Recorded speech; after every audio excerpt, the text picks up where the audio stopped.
Ryan Souza in the Unity Band.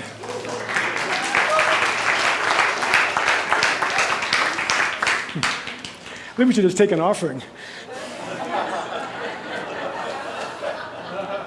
I got stuff to say. I am a dreamer. A dreamer am I. In my dream, I see health and wholeness. Health and wholeness is what I see. I am a dreamer. A dreamer am I. In my dream, I see abundant prosperity. Abundant prosperity is what I see. Oh, I'm a dreamer. A dreamer am I. In my dream, I see peace. Peace is what I see. What is a dream? What is a dream? According to the Gospel of Leavitt, what's so funny? I can't have a gospel? You just wait and see. This could be chapter 1 or chapter 2.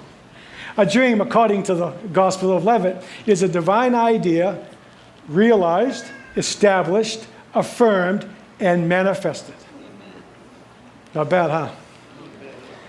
Divine idea, they're everywhere. Everything has its root from a divine idea. They're everywhere present. We're walking, they're all over the place. As a matter of fact, they're spoken of in Scripture. Especially in the 28th chapter of Genesis, where it says,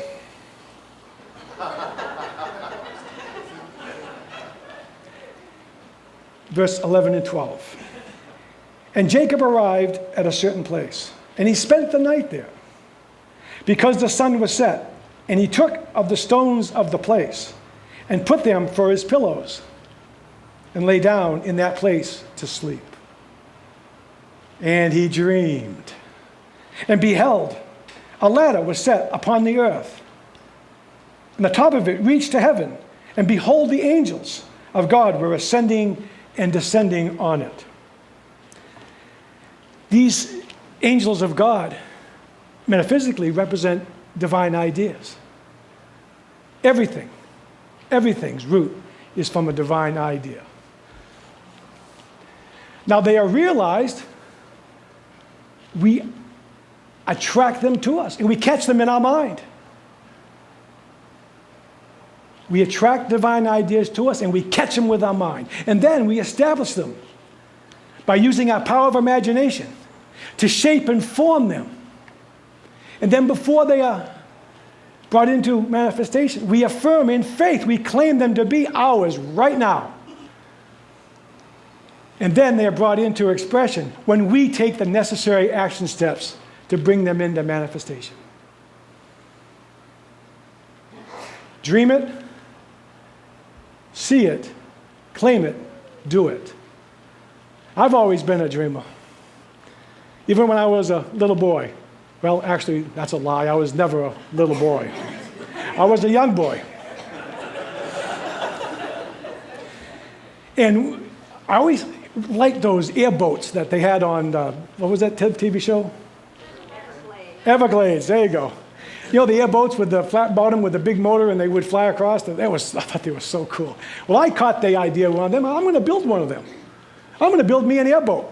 So I figured I'll start out with a small one. So I figured I got to have something that's flat. Oh, a cookie sheet. I got an erector set, worn out pretty much, but and I used to build model planes with those little gas motors.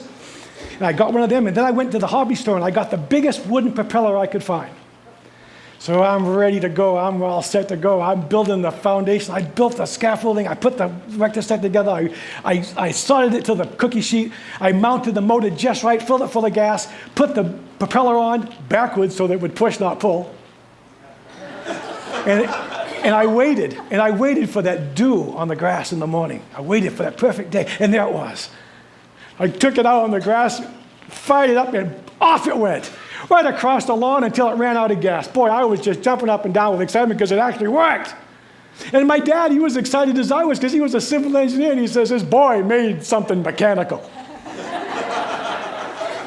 However, Mother was not so thrilled. You see, the cookie sheet was one that had been passed down through generations and generations. She did warm up to the idea in about 15 or 20 years. No, just kidding. She actually thought it was pretty cool, too. And then a few years later, I was a little bit bigger then. Dean will like this. Well, Dean will like this one. I had the idea of an upright bass. So I had either seen one on Hee Haw or something, but you know the wash tub upright bass? Well, my dad had this galvanized wash tub. He hadn't used it much, so I figured, well, I can use this. So I drilled 3 holes in it, and I got a piece of wood that was about, 2 inches across, about 4 feet high. I tied it on the other end, had 3 strings. It sounded really good. I could plug away with 3 strings. It was really cool. It worked extraordinarily well until Dad wanted to use the wash tub. Yeah, and then I got this. You remember the soldering gun I told you about well, I got the soldering gun out and plugged the 3 holes, and Dad got his wash tub back. But the point is, it's to dream, to live, and it's never too late to dream. In 1990, I sat in the back pew right here in this church, and I caught the divine idea of pastoral care. Or when I caught it hard, or as they say where I'm from, wicked hard. I caught it wicked hard. And with my imagination, I was shaping and forming that divine idea into something that appeared to me to be what we would call a chaplain. Now, I had no idea what that was or how to do it, so I asked, what's next? What are the steps necessary to bring this into expression? Well, the steps started coming. The first thing happened was I took the Unity Church of Hawaii prayer standard training. Some of you remember the prayer standard training. And then I went and took the beginning and intermediate lay chaplain visitation training at Pacific Health Ministry. And then, so that wasn't enough. I said, I want to learn some more about this Unity. So I enrolled in the Unity, the C classes. It was called, back in those days when we used hammer and chisel for the taking notes, it was called Continuing Education Program. I completed the Personal Development Program. So, here we go. Now we're moving. I thought, well, more chaplain stuff. So over 4 years, I completed 4 units of clinical pastoral education with Pacific Health Ministry. So I wasn't done there. More learning is involved. I enrolled in the Unity's leadership program, became a licensed Unity teacher. You think I'd be done? Oh, not so much. It was alive in me. I enrolled in the International Ministerial Program at Unity National School of Pacific Rim. Became a licensed Unity minister, and in November of 2016, I'll become an ordained Unity minister. And folks, as long as I'm breathing, I'll be living the dream. And so can each and every one of you. We all can live our dreams. What gets in the way of our dreams? What stops us from living our dreams? I'm getting to that. Were you here in the previous services? Or do you have ESPN too? It's the naysayers. Oh, the naysayers. As a matter of fact, let's go back and revisit the field of dreams. All right, this is fascinating, it is. But the fact remains is that you don't have the money to bring the mortgage up to date, so you're still gonna have to sell. I'm sorry, Ray. We got no choice. Ray. People will come, Ray. They'll come to Iowa for reasons they can't even fathom. They'll turn up your driveway, not knowing for sure why they're doing it.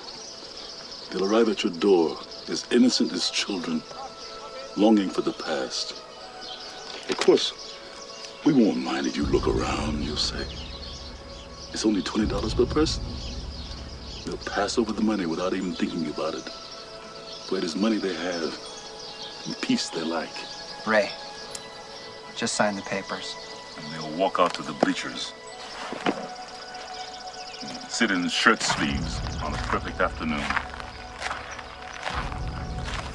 They'll find they have reserved seats somewhere along one of the baselines. Where they sat when they were children and cheered their heroes. And they'll watch the game. And it'll be as if they'd dipped themselves in magic waters.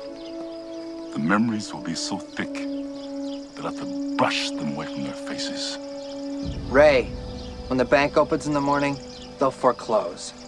People will come, Ray. You're broke, Ray. You sell now or you lose everything.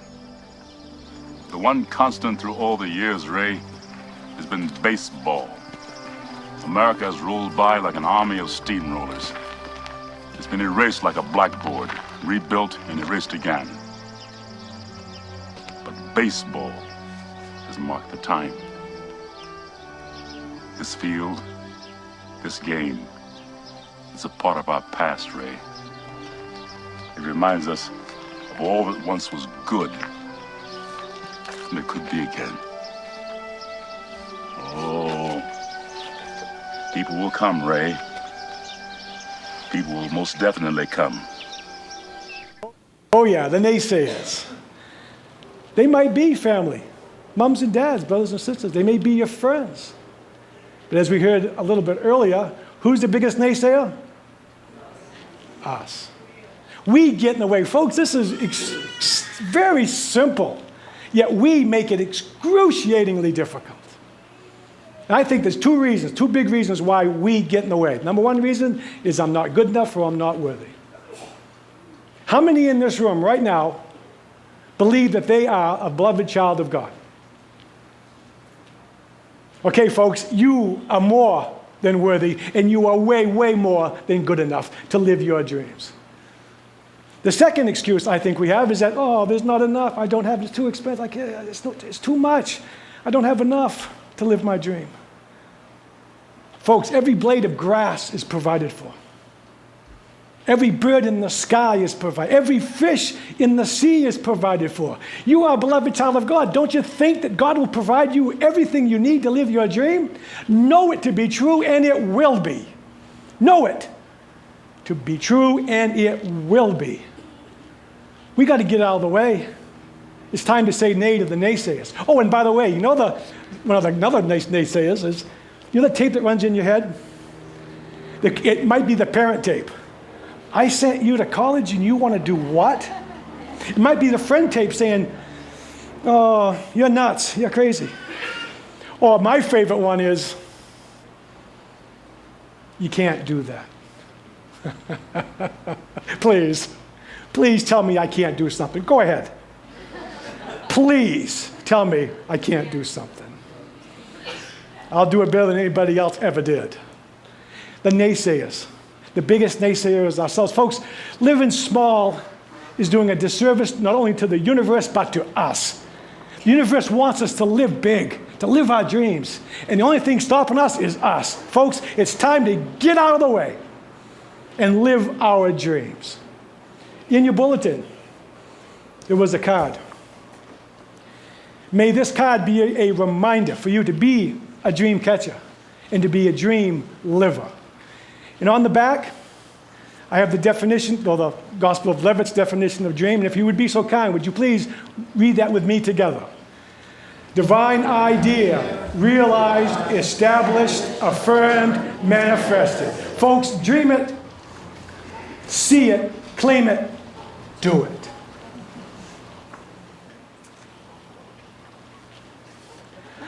I am a dreamer. A dreamer am I.